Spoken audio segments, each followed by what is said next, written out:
অভিযান শুরু করতে হবে। নিষিদ্ধ ঘোষিত সংগঠনের বিভিন্ন স্তরের সকল সন্ত্রাসীদেরকে গ্রেপ্তার করতে হবে এবং সব ধরনের অবৈধ অস্ত্র উদ্ধার করতে হবে। এই বিষয়ে সরকারের অবহেলা আমরা সহ্য করব না।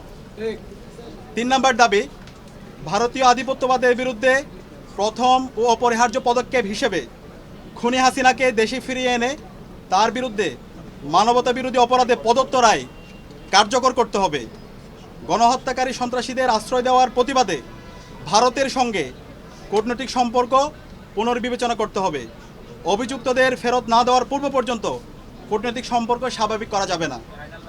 এই দাবি অনতিবিলম্বে না মানা হলে এবং আইন শৃঙ্খলা পরিস্থিতি দৃশ্যমান পরিবর্তন না দেখাতে পারলে স্বরাষ্ট্র উপদেষ্টা, আইন উপদেষ্টা এবং পররাষ্ট্র উপদেষ্টাকে পদত্যাগ করতে হবে। এই 3 দফা দাবি আমরা জানিয়েছি এবং একই সাথে আমরা গতকাল থেকে বাংলাদেশের সকল ছাত্র সংগঠন, সিভিল সোসাইটি, সাংবাদিক এবং জুলাইয়ে যে সমস্ত সংগঠনগুলো তৈরি হয়েছে, জুলাইয়ের যারা আমাদের সহযোদ্ধা ছিল, আমরা সবার সাথে গতকাল থেকে যোগাযোগ করছি, মিটিং করছি। ছাত্রদল, ছাত্র শিবির, ইন্ডিপেন্ডেন্ট অ্যাক্টিভিস্ট এবং বামপন্থী সংগঠন, ইসলামিক সংগঠন এবং সব ধরনের নাগরিক, ছাত্র এবং নাগরিকদের সাথে আমরা যোগাযোগ করেছি।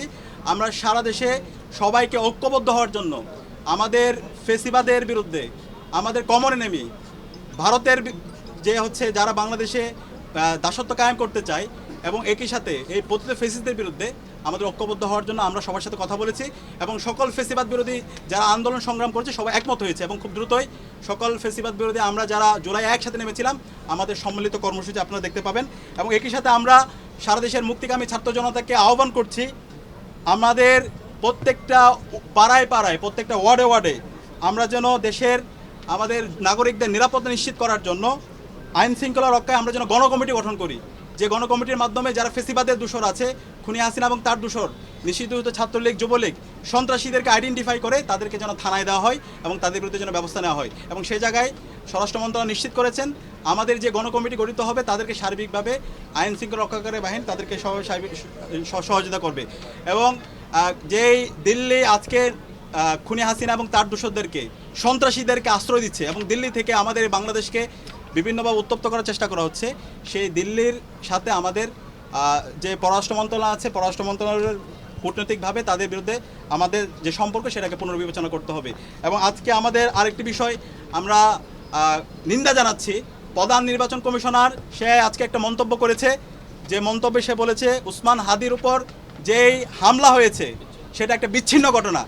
আমরা পুরো ছাত্র জনতার পক্ষ থেকে আমরা এই ধরনের মন্তব্যের তীব্র নিন্দা এবং ঘৃণা জ্ঞাপন করছি।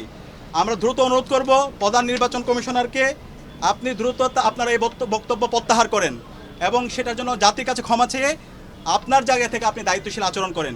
তফসিল ঘোষণার পর থেকে আমরা চাই এই দেশের সকল নাগরিকরা একটা সুস্থ পরিবেশে নির্বাচন এবং ভোট দেওয়ার জন্য, সুতরাং ফ্রি ফেয়ার ক্রেডিবল ইলেকশন করার জন্য নির্বাচন কমিশনার থেকে শুরু করে আইন শৃঙ্খলা রক্ষাকারী বাহিনী সবার দায়িত্বশীল আচরণ করা দরকার।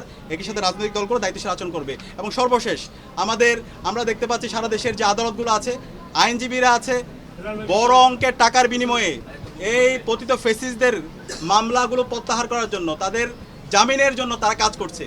আমরা ছাত্র সমাজের পক্ষ থেকে হুঁশিয়ার করছি, এই যারা গণহত্যাকারী এবং শিশু হত্যাকারী এবং যারা আমাদের ভাই বোনদেরকে রক্তাক্ত করেছে, এই সন্ত্রাসীদের পক্ষে যারা অবস্থান নেবে তাদেরকে আমরা সামাজিকভাবে বয়কট করব এবং তাদের তালিকা আমরা সামাজিকভাবে সবাইকে জানিয়ে দেব।